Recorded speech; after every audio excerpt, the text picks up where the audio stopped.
I am excited that Michaels is now offering fabric and patterns in store and online. So this is a great opportunity for anybody who wants to start sewing, to get into sewing. It's right around the corner for you, hopefully. So you have a lot of options to choose from. We wanted to start helping you on your sewing journey by helping you to understand how to read a simplicity pattern. When you look at a pattern, it can be a little bit overwhelming because there's quite a lot of information on the envelope and on the inside of that of the pattern. So we're going to demystify all of that today. We're going to start with oops, sorry, wrong pattern here. We're going to start with the pajama pattern, just to give you an overview of how to read the pattern and how to read the instructions. If you have any questions, please do drop them in the Q&A so we can get those answered to you. And at any point, if I need to back up and go over anything, do not hesitate to ask me to pause. So the patterns that are available in the Michael stores are two styles of patterns. One is the apparel patterns, and they have the yellow band on the top. And then you have craft patterns, and those have the blue band on the top.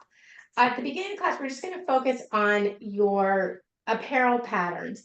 And most of everything will apply from the apparel to the craft. So we thought that would be a good spot to start. This pattern has both a miss and a child size in the pattern. So we'll kind of go over that as we start.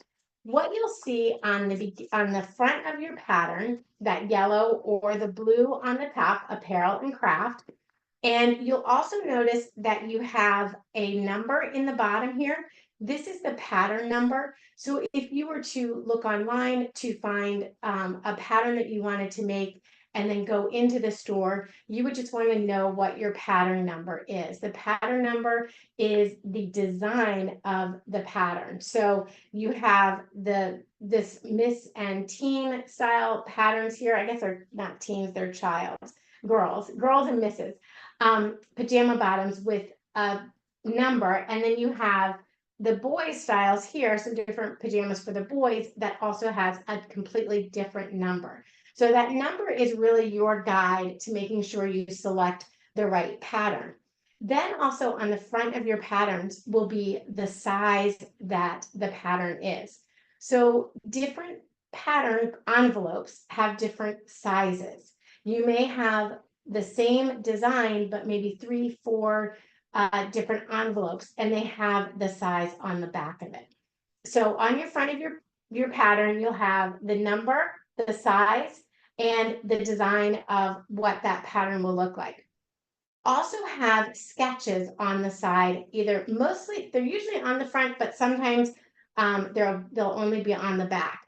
Those sketches help you identify which pieces are in this pattern. So while on the front here, the picture, you see the mother-daughter pair are wearing tops and pajama bottoms.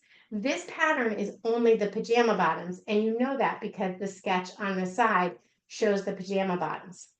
This pattern, for example, has both a top and a bottom sketch on the side. So you would know that this pattern would have a top and a bottom inside. So that kind of helps you get an idea just at a quick glance what is inside the package. Now let's go over to the overhead and we'll sort of break down the back of the package. And on the back of your package, you have quite a bit of different information. I'm going to bring this up closer so you guys can see very closely what I'm talking about. And I'll do my best to hold this steady here. Okay, so on your pattern, the top corner here will have the number and the size that corresponds with what is in the envelope. You'll also have your sketch of what is in the envelope. Now, sometimes your sketch will be have some more information on it. So this pajama pattern, for example, has A, B, C, D, E, and F. What that refers to is if you're going to be making the nightgown style here, the nightshirt style here, you'll follow all the instructions for the A pattern. If you'll be making the shirt with a long sleeve, you would follow the B pattern. The C sleeve, you would follow, the short sleeve, you'd follow the C pattern, and so on. Since this envelope we're working with today only has the one style of long pants, just misses or girls, you don't need to have those alphabet, the A, B, C, and D. So that's the first thing to know about. If it has a letter next to it, you want to correspond that letter with everything else on the envelope. Now, also on your envelope, the first section you'll notice there's two boxes here. You have this section here and this section on this side. One is English and one is, I think that's Spanish. I could be wrong. I don't speak another language, but this side is your English and this is another side. You also usually have you'll have like imperial and metric numbers on there. So you whichever one you work with. In this top box here, it tells you what the pattern is. So this one, for example, is a girls and misses slim fit lounge pant.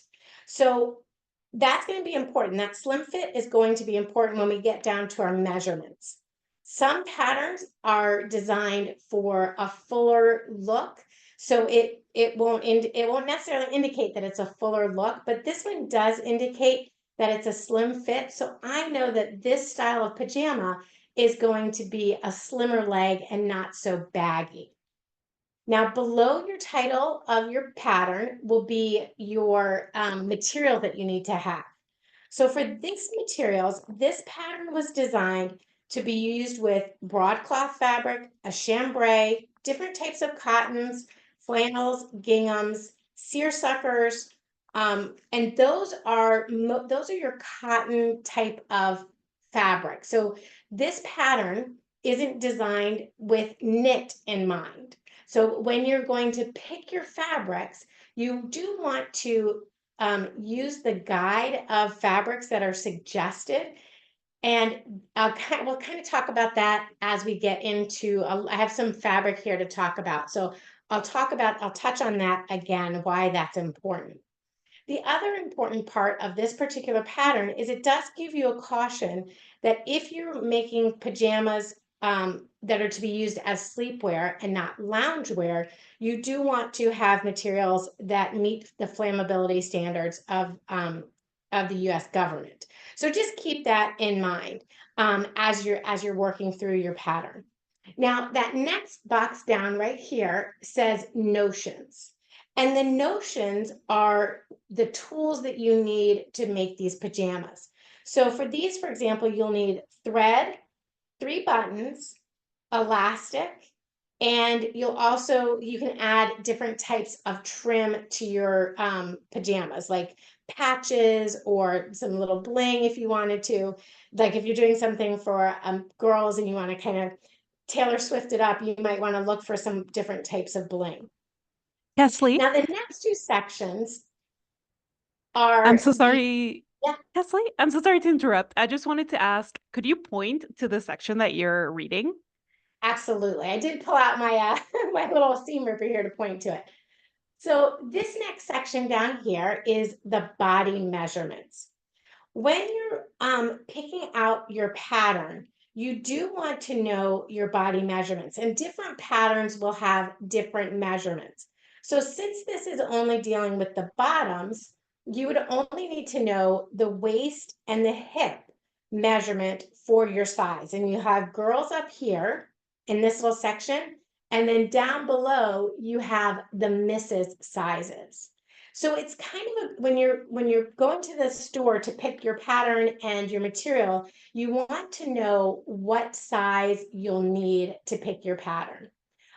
So if you just measure the waist and the hip, you'll see a corresponding size below in this box here. A small is a 7 and 8 size, a medium is a 10 to 12, and a large is 14 to 16. Now, if these sizes don't correspond with what you would normally purchase, if you're purchasing a pair of pajamas, don't worry about that. It's just a guide. I kind of always take that as a guide as to, oh, my child might wear a 7 and 8, so I would go with that size. Or myself, if I'm a medium, I would fall into this category. The measurements will give you exactly which size you should use. Now, when you get down here to the finished garment size, this is where that slim fit detail will come into play. So at the finished garment size, it will tell you the hips of a girl's size small is 31 and a half inch or 31 and 3/4 inch. The hips up here are 26 inches. So that difference explains the ease of the pattern. So what ease means, but I'm just getting a little tired. What ease means is the amount of difference between your size and the garment. That difference allows you to move comfortably in the clothes that you make. So if you're looking at this and you're saying, okay, my child's hips are 28, or let's look at the Mrs. Medium here. So if you look at the Mrs. Medium, your hip is 38 to 40 inches. Your finished hip is 44 inches.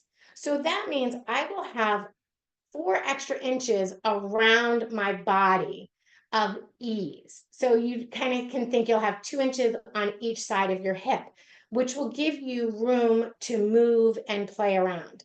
If you feel like you want to have more ease, then you would maybe go up to a large size and give yourself a little bit more ease in the fit. Sometimes garments have a baggier fit, so you would have more ease within that garment. But since this is that slim fit, we know it's going to fit pretty closely to our bodies. So if you need me to go over that again, I'll be happy to do that. But that's sort of how you can understand that. Now, sometimes you may find yourself in between two sizes. And if that's the case, I recommend going with the larger size. And then we're going to show you how to taper and adjust the pattern so that you can kind of get between these two sizes. And that's really the beauty of making your own clothes, is you can get an exact fit of your garment. So once you've decided, based on your body measurements and the finished garment size, what size you need, this next block right here will tell you how much material you need to have. So if you're making a girl's size small, you'll need 1 3/4 of an inch of fabric if your fabric is 45 inches wide, or 1 1/8 inch if your fabric is 60 inches wide. So that's how you'll know right there how much material you need. Now, if you notice, next to the 45 and 60 inch, there are some stars. What do those stars mean? Let me come back down here and I'll explain what that means. The stars will help you determine how to lay out the pattern on your fabric. If you're using just a solid color fabric like this pink here, everything, you can go either way, either direction with the fabric. You don't have to worry about what's called the nap of the fabric. Fabrics like corduroy, velvet, velour, they have a one direction nap, which means if you brush that fabric, the way that you brush the fabric and get that smooth look, that's the nap. So solid color fabric doesn't have a nap, and you don't need to worry about fabric with a nap. If you're using, and unless it's like a fabric that's brushed, like the velour or the corduroy. If you're using a fabric like, say, these flamingos, where the flamingos are going in one direction, that nap indication will be very important for you, because the way that you lay the pattern out on a fabric with a direction like this one versus a fabric with no direction like this one can make a difference in the amount of fabric you need to purchase. Now, in this pattern, for example, we don't have to worry about that because, let me get my focus here, because those three little stars next to the 45 and the 60-inch, that lets me know that this fabric is the measurement, the 1 3/4 or 1 1/8 is with or without nap. So if your material, if like, let's say you're making these out of corduroy or something like that, you wouldn't need to, this pattern size is designed with nap or without nap. How you, sorry about this, let me get that right in the center again, how you lay out your pattern on the fabric.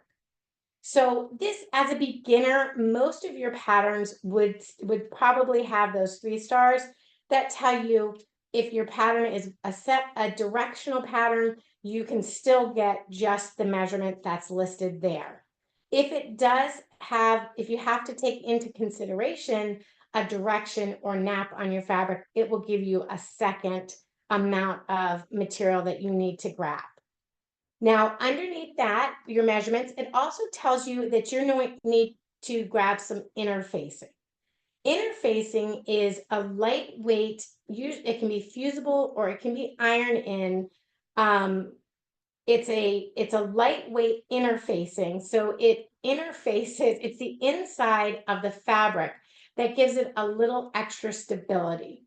So in this pattern, for example, you would use the fusible interfacing on your on the waistband part to give that a little bit more stability.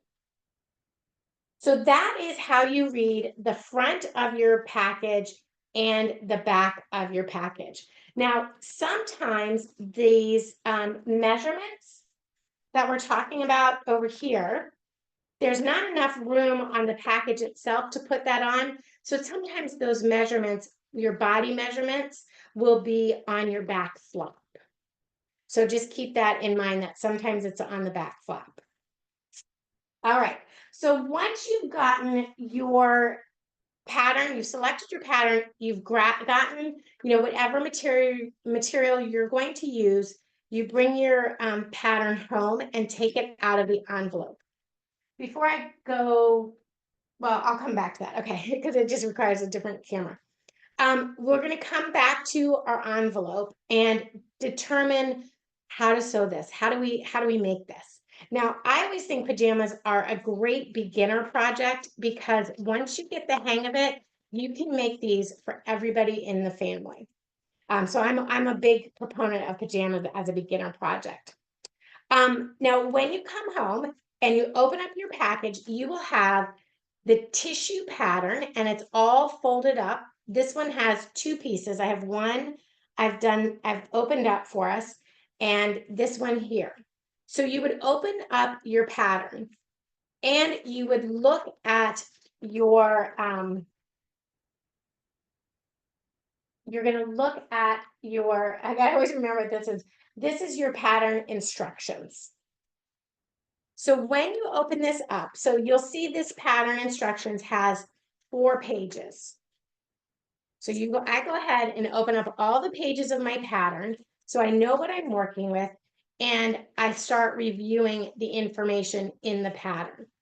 So this first box here tells you your pattern number, and that pattern number will correlate with what you have on the envelope. And you'll also see a sketch of what your pattern will look like. So you have that there. There's the back of your pattern right here and the front of your pattern right there. So that will give you what the sketch of your garment will look like. This can be super helpful because sometimes you may look at a garment and go, how does that look in reality? And so this sketch is really good to help you see all the different indicators of that pattern. The slim is just in the name, Barbara. It says, this is the design for girls and Mrs. Slim Fit Lounge Pants, which to me indicates they're not super baggy. They're going to be a little bit more a little bit more straight-legged. So the material that you need is right under here. It will say how much fabric you need. It doesn't have a call out of what that section is. It just says pants worn 1 inch below waist. And I'll pull out some other patterns if we want to look at, I can show you. Let's just look. If you're looking at other patterns, just to give you an idea, like this little pattern here, focused. It's trying to focus down low. There we go. So this design is this little Disney princess, and you see it has the A, B, C's on here. On the back, it will tell you for each skirt how much material you need. So for example, on skirt A, if it's 60 inches, for the smaller size, you would just need 1.5 yards of material. So you look for the, if your pattern has numbers to it, letters to it, on the back of the pattern, you look for the corresponding letter, so B skirt, and then it will tell you your yardage under each size. So it's a really nice grid, and it makes it easy to figure out what you need for each pattern that's in a pattern, each design that's in the pattern. Okay, back to our directions. So you have your outline, and then you have this section here, which will give you the overview of the pieces of the pattern. And each one has a number, and that number corresponds with the name below. So you'll see like this is the number 1 is the front of your pant, and the number 7 is the back of your pant.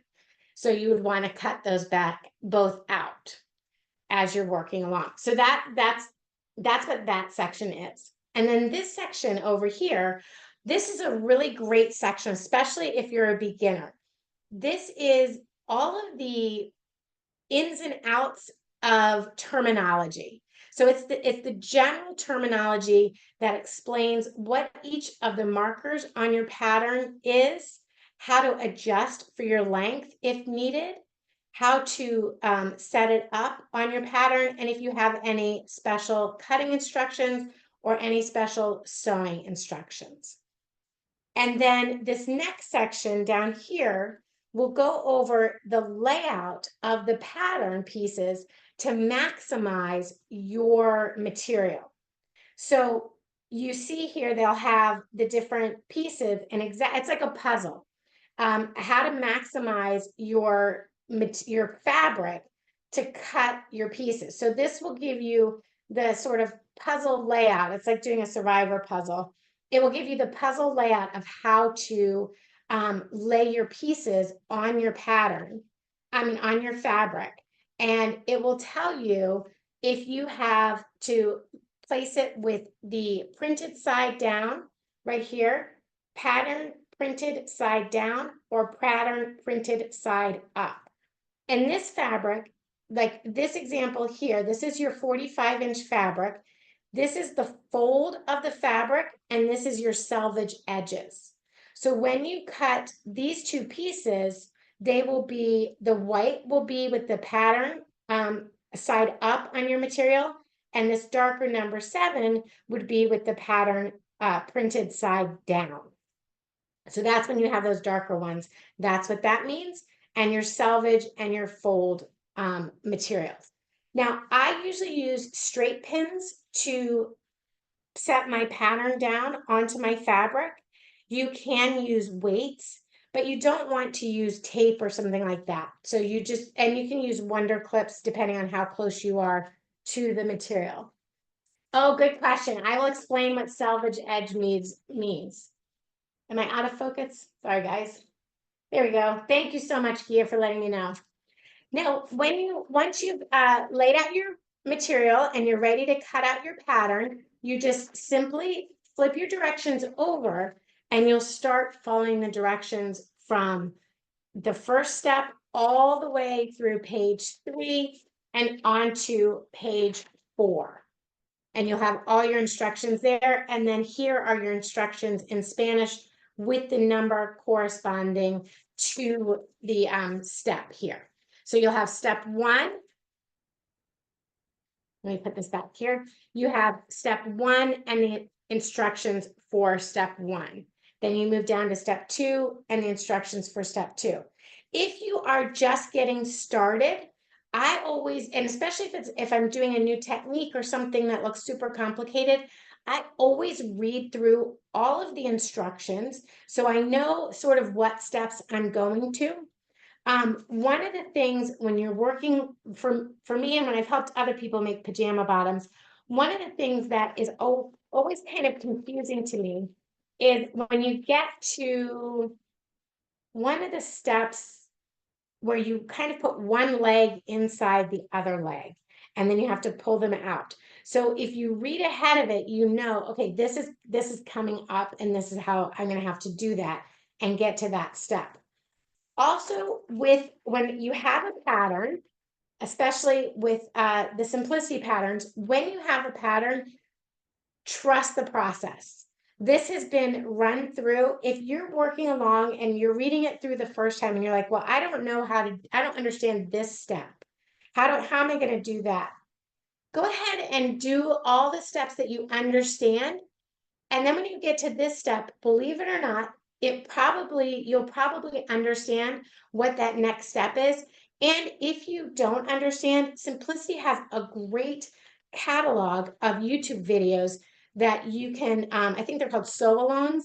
So you could go into one of the videos on pajamas and find that exact step that you need, and they'll show you how to do it. So the YouTube is your friend when it comes to this pattern, reading your patterns and following through on your patterns.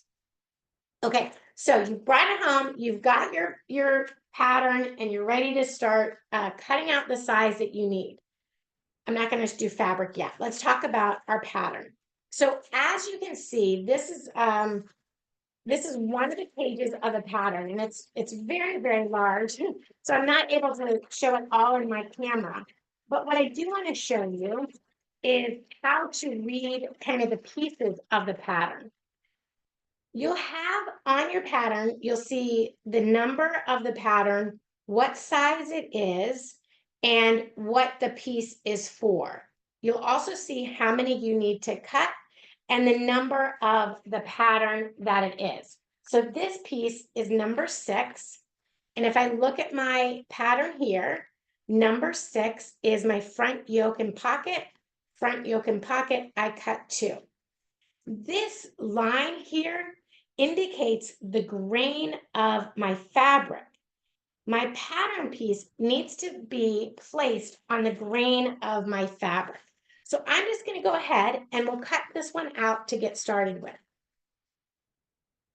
Since I want to make sure I can do it in the overhead, so we'll do a nice little small piece here. And you'll cut it out right along the lines. And those little triangles there are going to be important. The triangles help you line up your pieces as you're placing them together. So when you cut out your pattern piece like this, you don't have to worry about cutting out those triangles. But when you cut it out of fabric, the way I do it is I do kind of a reverse triangle like this. And I just cut it, when I cut it out of fabric, I'll cut a little reverse triangle like that, indicating that this is a double triangle. So we'll just kind of go right along here and cut this out along your lines. Now, it automatically, the pattern already has your seam allowance in it, and I believe it's 5/8 of a seam allowance. If it's different than that, and Brittany, correct me if I'm wrong there, if your seam allowance is different, it will tell you on the pattern what seam allowance to use. Okay, so this is my pattern. Now, if I were to go back to my instructions, if I were wondering, well, what are these dots on my pattern? So the dots on your pattern will indicate where something lines up in relation to another piece of the pattern. These individual arrows here will also line up on the edges of the pattern. So if you're coming over to this piece, and this is the front piece of the girls' bottoms, you'll see that I have dots that line up with the pattern. Sorry, it's over here. My pocket goes over here.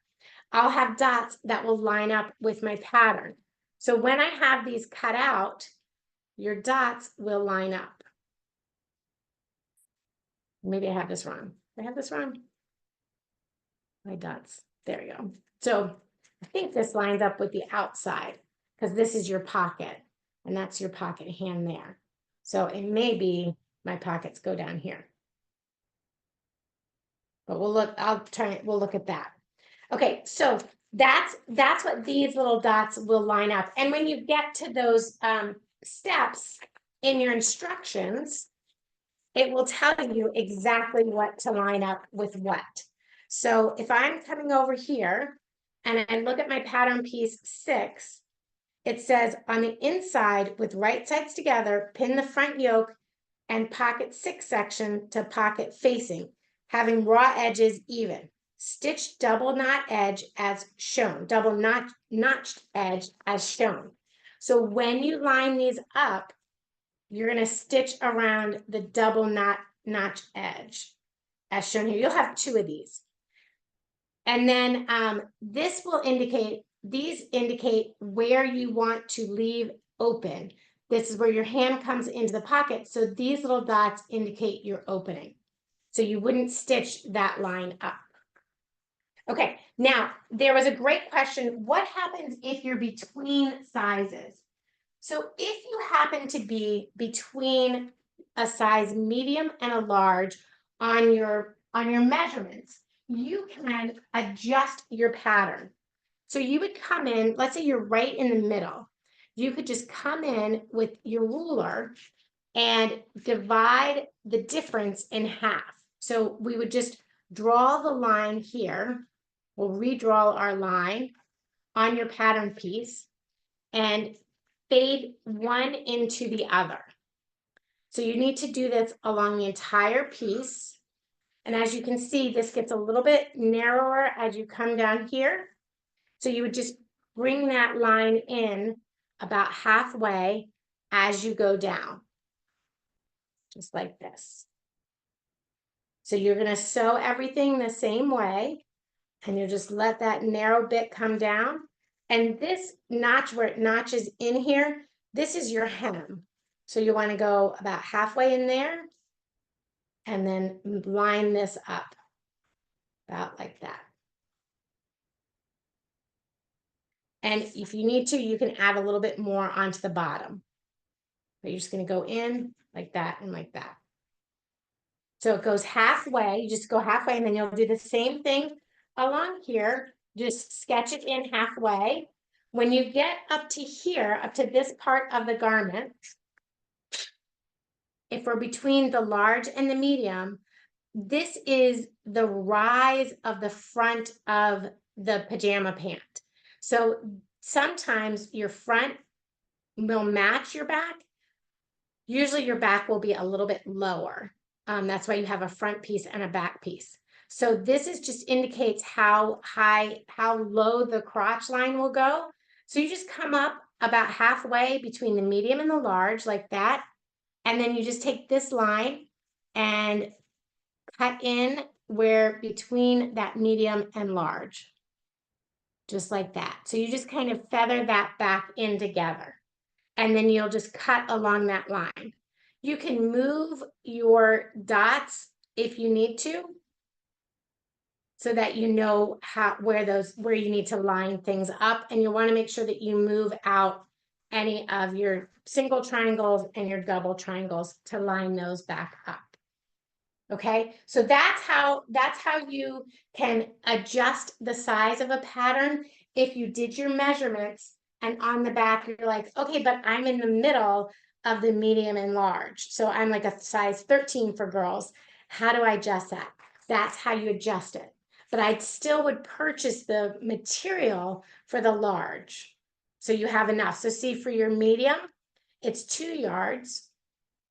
For your large, it's 2 1/8. So I would go with the 2 1/8 on the large. And I never trust myself. I usually end up getting a little bit more. So I'd probably go to 2 1/4 on that. Okay, but that's how you can identify and adjust your pattern. Now, let's talk about when we're ready to start cutting out our pattern. Are there any questions about cutting out the tissue? How do you cut out the pattern if you want to use the same pattern to sew or more different sizes? So that's a great question.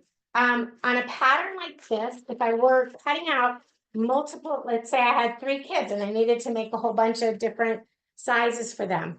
One thing you could do is take a piece of paper and just where it varies, like a lot of times in the crotch, you could sketch this out. So if you did the small, then you could add a medium and a large to it. You could also cut out, just kind of like cut around it, that area there, cut it to the large. And then when you do your small and medium, let's just cut this out. I'll show you what I mean.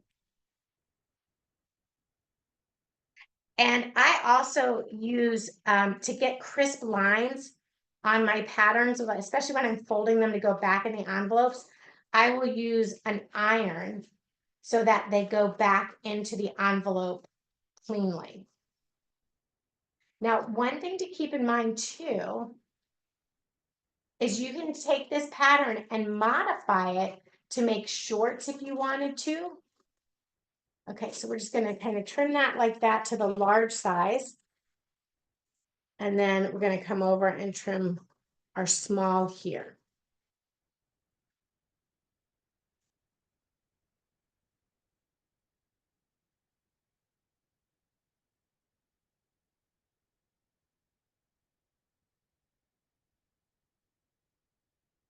Okay, so I'll cut this to here. Now, if I were to need to make this into multiple sizes, like if I were going to use the same pattern over and over again, I would first cut my small size. So I would take this pattern, and where the small size is, I would fold along that line as best I could. Kind of fold along that line like this. And then I would pin that to my fabric and cut that out. And then I would add my, go to my next size.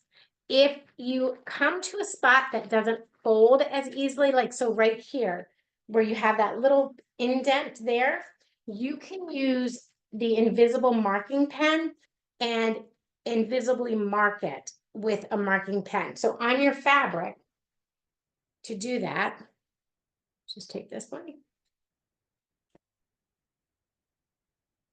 Typically, when you lay out your fabric, you're going to put your right sides together. Most fabrics, all fabrics, I believe, have a right side and a wrong side. So when you lay your fabric out, you'll have it with the right sides together and the wrong side out, like this. And then you just you place your, your pattern down, do your folds as best you could. And where you came to places that didn't fold in as easily, let's say like right here, you have that little notch there. That notch that's not so bad there. It's more you can see it here. So if you were to fold it in, if you were to fold it in like this one, let's see, we'll find a better one. Hold here. All right. So if you were to be making this one and you have a hard time folding in that crease right there, you could pin this down, use your pen and draw that line there. And then you have that line right here. So we can pick it up, realign this side if you need to.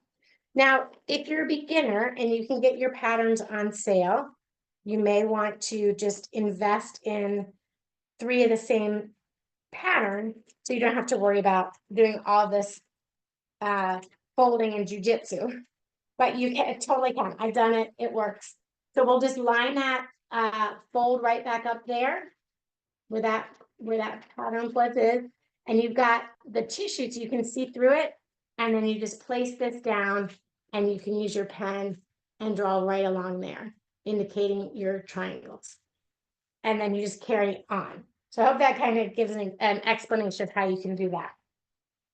Now, when you have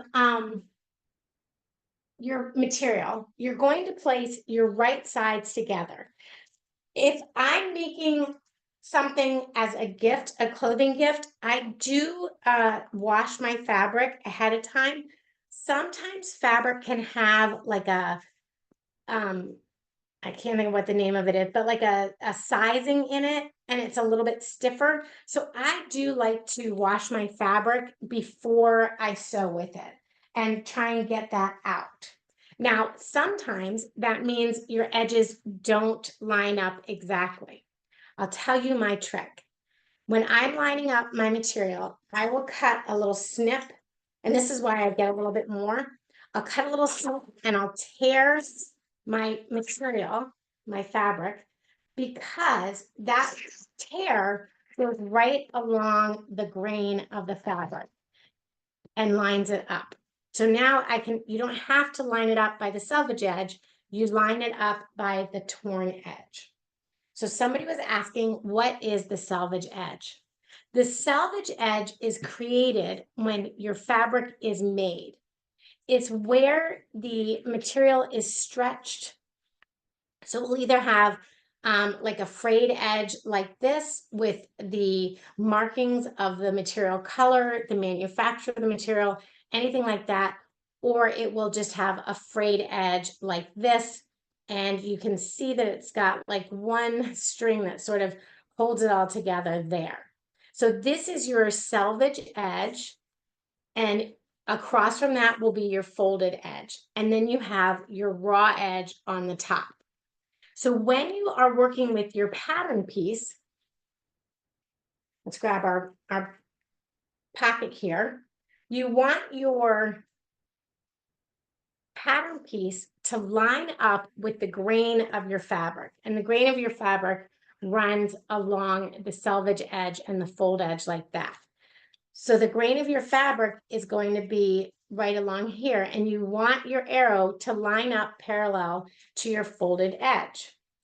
So sometimes you may want to grab a tape measure and measure that distance to make sure your pocket's not going crooked like that. So you'll just take your tape measure and measure the distance across from the folded edge to your arrow. Let's put this at 16. Go in a little bit, 15 and a half. So that's right at 15 and a half. And then I'll come up here and I want to make this one at 15 and a half. And that is right in line with where I want my, right in line where I want my pocket to be. Now you can line it right up with your torn edge at the top, or you can just give yourself a little extra room. I'm going to give myself extra room since I'm cutting this kind of on camera here. So I'm just going to give myself extra room, but it will show you in the layout how closely to paste these together. So let's go ahead. I'm going to cut this out now so you guys can see how I cut it out and how we mark our dots. So I switched over to my fabric scissors, and if you're old school, your mom may have had a pair of fabric scissors and she would have chased you around because you're using them for crafting, which was frowned upon in my house growing up. Nope, we do not use fabric scissors on paper. We only use fabric scissors on fabric. Now, here I'm getting to my first notch, and this is a single triangle. So we're going to cut this out, and all we're going to do is you're just going to cut it in a triangle like that. You don't want to cut into your fabric because that's where your seam is going to be. And if you get a little aggressive with your cutting, you may accidentally cut into your seam allowance. So I always cut it out. And it makes it a little bit easier to match it up and find it as you're cutting along. So then we'll do the same thing down here. And this time I have 2 triangles. Now, instead of notching it twice, I'll just make a bigger notch one time. Like that. Slide this around. And you can also cut out your fabric with a rotary cutter. That if I'm doing like a long piece, the rotary cutter and a straight ruler really is a great way to do it. Okay, so we're just going to trim this out here. The grain of your fabric, Nicole, runs along the selvage. So where the selvage is, it's where the grain of your fabric would be. And so that's where you want to line up your arrows all in the same direction along the selvage edge there. Now, once you've cut out your pattern, it said cut 2, so I've got 2 cut. And I'm ready to now start assembling these together. However, I have these little notches, these little circles. So one thing you can do is just kind of poke through and create a hole in your fabric and mark them with an invisible pen. However, I don't like to do that because, I say invisible pen, it's not an invisible pen, it's a disappearing ink pen. So when you're done sewing and you wash your garment, this will wash out. I don't always finish my garments right away. It may take me a while. So what I like to do is I'll take a pin and push it through the front side of my pattern, my material, and flip it over and then push it through the back side. So they're both coming into the hole. Then when and you do that on all of them. And then when I remove this, when I take this off, my pattern piece off, I have these pins on both sides. And when you separate your fabric, you'll have a marker right here, and you'll have a marker right here. Okay. So if you want, I'll show you that again, how I do that.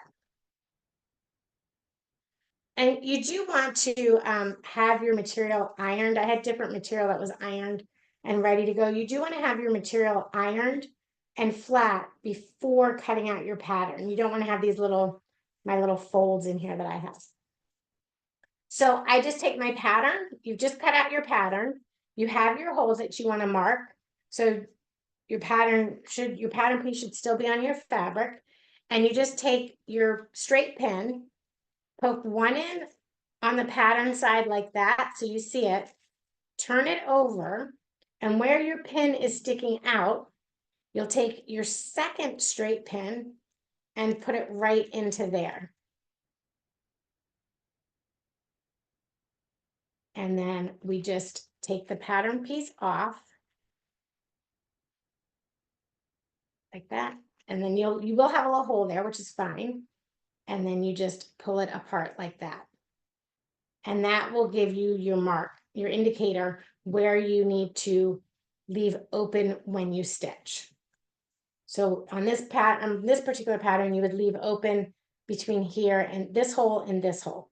So you'll have your waistband and your side seam, but that's where your pocket will go. So that is how you transfer those marks onto your material. One is you cut your little wedges. So I've got my triangle cut here. See if I can find here we go. I have my triangle cut here.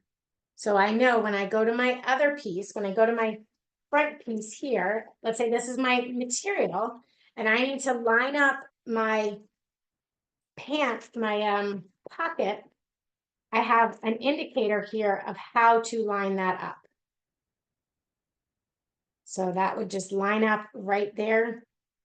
Let's see, did I cut this? This is one size fits all. So it would go either on any of these right up here. Okay. That's how you would do that.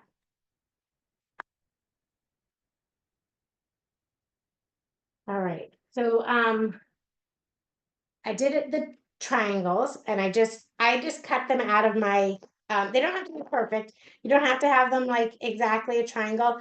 This is just really so that you can your notches so that you would be able to line it up with another piece of the pattern. So like that little notch there lines up with the other with pocket number 5. So if I had cut out pocket number 5 and pocket number 6 would connect right there. And this is where reading through your instructions is very helpful, because if I were to take my pocket number 6 here and line it up with my pocket number 5, those little tabs line up. And then you have your stitching seams right there. That makes sense? So those little tabs line up and then they line up with the front of the pants. So it kind of helps you map everything out by having those little notches in there. If for some reason you cut the pattern and you missed your notches, just take your pattern piece and lay it back over your notch, over your piece. Like take your tissue pattern, lay it back over your fabric using your invisible pen or your scissors. You just would kind of come back in and say, okay, this needs to line up with my other piece right there. If you don't have the disappearing ink that's specific for sewing, you can use a Frixion pen, also washes out in water. So if you have to grab somebody's Frixion pen, that will work as well. Okay, I think that is everything there. Are there questions? Do you guys have questions? Also, before I move on, let me talk about the single like if your pattern has a direction to it. So this pattern here has a direction. I'm going to slide this over here. This pattern here has a direction. So the direction of my pattern, you can see it follows my selvage edge. So here's my selvage edge right over here. This is where I have that nice finished edge. You can tear your material. The reason I like to tear my material across the top and get that straight edge is sometimes your material can be a little bit wonky with the selvage edge. So I like to line up my raw edge over my selvage edge. And the torn raw edge is more reliable than just cutting it with scissors, because you can get crooked with your scissors. Okay, so see how these flamingos are all going in one direction? I have my folded edge and my selvage edge. When I take my pattern piece, that arrow indicating the grain of your fabric will help get everything lined up the right way. So I want to have my arrow pointing the right way. Now, your arrow points in both directions. It has a point at each side.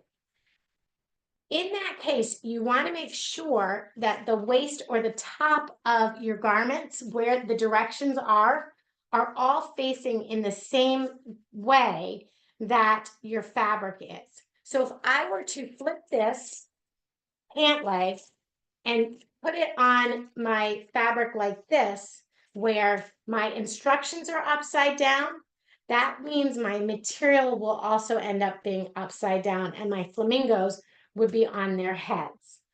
Now, sometimes in your, as we're talking about laying out fabric, let me see if I can find one on here that shows you a different way to lay out your fabric. Okay, so this piece,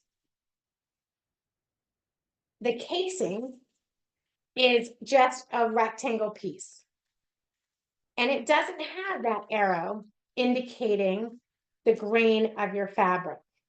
The casing has instead an arrow that has two arrows that have a straight line right there. So you have arrow, arrow, and then a straight line right there. Well, that's different than the arrow on your pants. When you have a design like this that has that arrow, what you want to do when you place that onto your material is that goes on a fold. So if I cut this out, I'm just going to do like a quick cut here.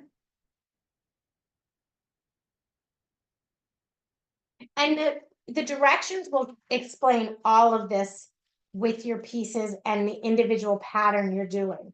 So when you look at the layout of how to lay out your pieces, that big puzzle, it will show this piece on the fold of your material. Okay, so if I have my piece like this, oops. Okay, so if this is my piece and this is my the piece I need to have on the fold, I will put that on the fold right there and pin it and just cut it out so that this is on the fold, although I will do it so that my instructions are right side up, and that piece would go on the fold that way. Okay, so that's how that's if you have an arrow like that, this indicates that it goes on the fold of your fabric.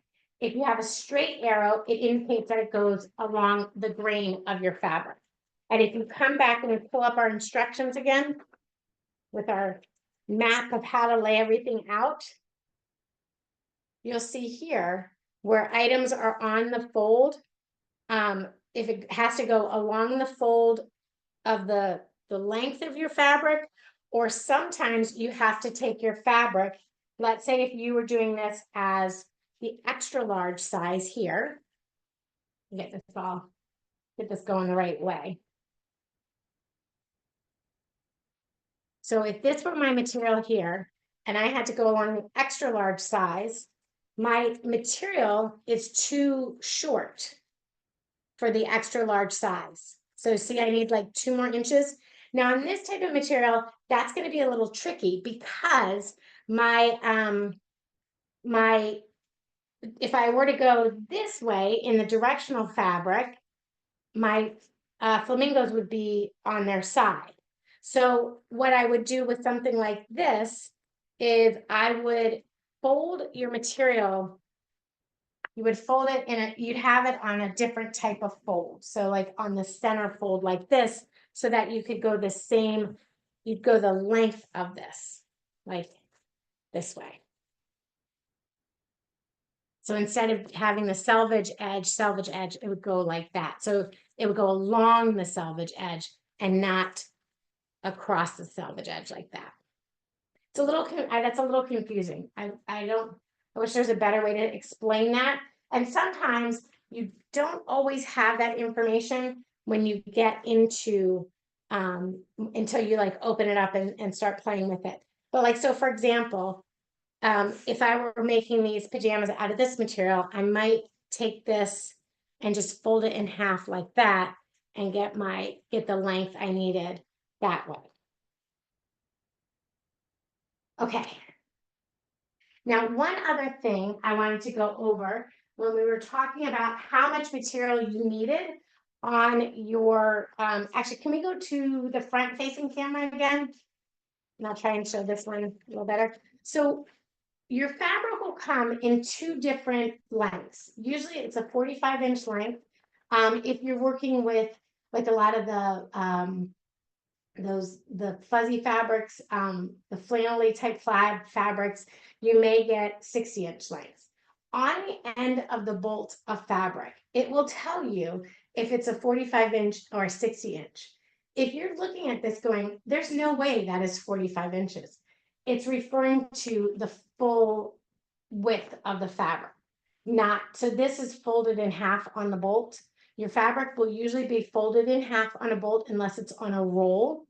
But if it's on a bolt, it's folded in half. And when it says 45 inches, it's referring to the material opened up like this. Okay, so that's what that refers to. And then you've got your selvage edge here and your raw edge here. So the raw edge and the selvage edge.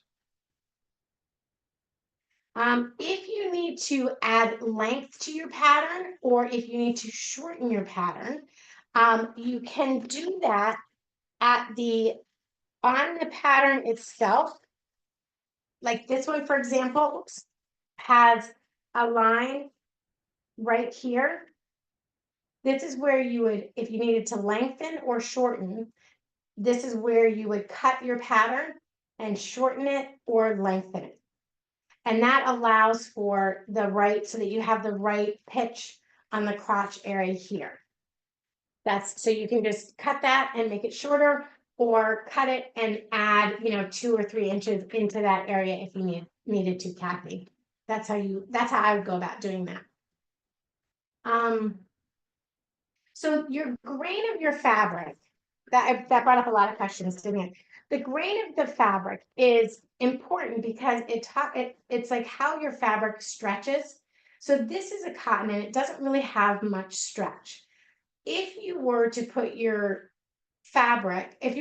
pattern across at an angle of your material, it has more stretch. So when you take your cotton fabric and you just pull it across the top, there's really not that much stretch there.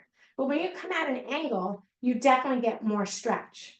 So the grain of your fabric really does make a difference on how your fabric wears on your body. If you just willy-nilly put your pattern on your fabric and disregard the grain of your fabric, you'll have a lot of stretch in your pants that you don't necessarily want and the pattern doesn't accommodate for. So that's why you want to follow the grain of your fabric, so that you don't get that unnecessary, unwanted stretch in your garment. And your grain it follows the selvage edge, not your raw edge. Although I have put, like, you'll notice the stretch is the same on that way or that way. But your grain should follow your selvage edge and your folded edge, if that helps. Yes. So, Laura, when you are cutting, you usually will put your right sides of your fabric together like this, and then you'll put your pattern on and cut it out like that. Unless in the directions, it tells you to do it opposite and do it with the right side out. I'm using extra fabric and there's no selvage edge. How do you handle that? So you may not be always able to see, like it may not have this fringe on the selvage edge or the white extra piece. When fabric is made, it's like stretched like this, and then it's woven back and forth. The selvage edge holds the fabric on the sides. So if you don't see like an edge, a very distinctive edge, that's the size, you should be able to see a very clear piece of fiber that's different than the rest of the fabric that is your selvage edge. It also may just have holes on it. So instead of having the woven side of it like this, you may just see holes, like it almost as if it was like put on a fork. Like you'll see little indents of like a fork prong size along one side. And that's just how the material was made. So that's how you know your grain and your raw edge, if that helps. So pattern weights, that's a great question. Pattern weights are basically just little weights that you can put on your pattern, your tissue pattern, to hold it down when you cut it out. I've used washers before, really thick, heavy washers to hold it down. You can actually, there are cutting mats that are magnetized, and then you put the weights on it and hold your pattern down as well. So you can use straight pins like I showed today, or pattern weights. I don't really recommend just kind of holding it down with your hand and cutting it. That would make me, I don't even do that. I use the pins usually if I'm using a pattern.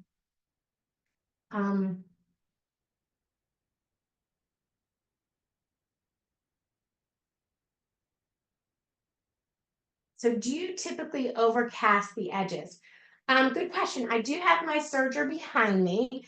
When you're working with material that will fray, these edges, your raw edges can fray over time. So you can do what's called an overcast stitch. You can do that on your regular sewing machine. It's just like a zigzag stitch. You can do it on a serger. A lot of times too, like in the olden days when I first started sewing, I would just use pinking shears and cut up the edge with pinking shears to resist any fraying. If you're working with material that's like a polyester, you can burn the edge and just very lightly burn the edge, and that will seal in the threads if you wanted to do that. But you can do an overcast stitch on the seam. And usually I do that. If I'm doing that, I'll do the overcast stitch before I sew it together, and then I sew it together. You can also do what's called a French seam, and with that, your actual seam is not exposed. It turns into, it's encased. So that's a fun one. And I did give an example. Hopefully we put the link up for all the Simplicity YouTube videos to give you help. The Reader's Digest, I studied fashion design in college many eons ago, and that has been my Bible. It's been updated a couple times. The Reader's Digest sewing book. It's this kind of like big book. If you can't find it online, your public library should have it. It is such a valuable resource. If you look in yard sales and you find one, grab it. It is by far my favorite sewing book I've ever used. It really it's like sewing for dummies before there was sewing for dummies. It really simplifies everything and explains it with pictures and diagrams. So that is a great book, and it's about this big. It's white.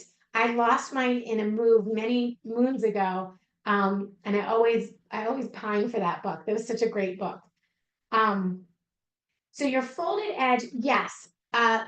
So your folded edge is usually, I don't want to say always, your folded edge is usually away from your selvage edge.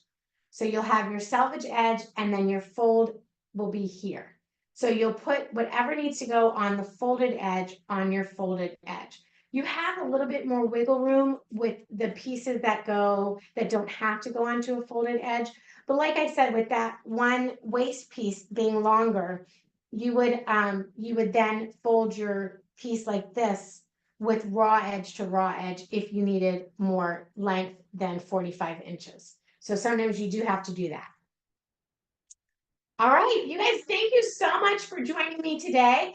Great questions. Brittany, is there anything else I missed that you want to touch on before we head out? No, you did fantastic. All right, thanks, guys. I hope everyone takes a moment and joins in all of the sewing projects for this month and goes back. You can go back and watch the shows, the other workshops that have been done, and you get lots of inspiration. I did want to point out, like the princess, great for Halloween costumes. You've got plenty of time to challenge yourself with this one. If you look on the patterns, there was one in particular I wanted to call out. I don't know what I did with it. It says it has like easy on it. It's an easy pattern to do. I wanted to point that out as a good beginner pattern, but I don't have that in front of me. But the home decor patterns, if you're worried about making a garment, have a home decor pattern. Start with a pillowcase, start with a bag, do something easy. And the other great thing about doing the lounge pants, the pajama bottoms, you don't wear them out in public. So if it's crooked, if you made a mistake, if something looks wonky, don't worry about it. Like, finish the project, wear those clothes, and then do it again. And each time you make something, you are going to learn something new. I still learn new things about sewing. And I've been, like I said, I've been sewing for probably 35 years. My sister and I used to sew in our basement on rainy days and stuff like that. So challenge yourself. Sewing is a lost art. I think if you can entice your children, boys and girls, to sew and make a project, they will learn skills that will last them literally a lifetime. And I'll give you for example, and then we'll cut off. My daughter had a party she had to go to, and she had to dress business casual. She went and thrifted a dress, and she didn't have time to alter it, so she was just going to put safety pins in it. She called me and she said it's a polyester fabric, and I said, Daisy, just cut it off and burn the bottom edge of the polyester. Nobody will know, and it will be fine. And that's what she did. And she said nobody knew, and it fit so perfectly. So the skills that you learn when you sew can be applied to so many different things. Being able to follow the directions is great. And honestly, the pictures on the directions are really so simple. Kids can do it. You can do it. We can all do it. Thanks everyone for joining me today. I hope everyone has a great week.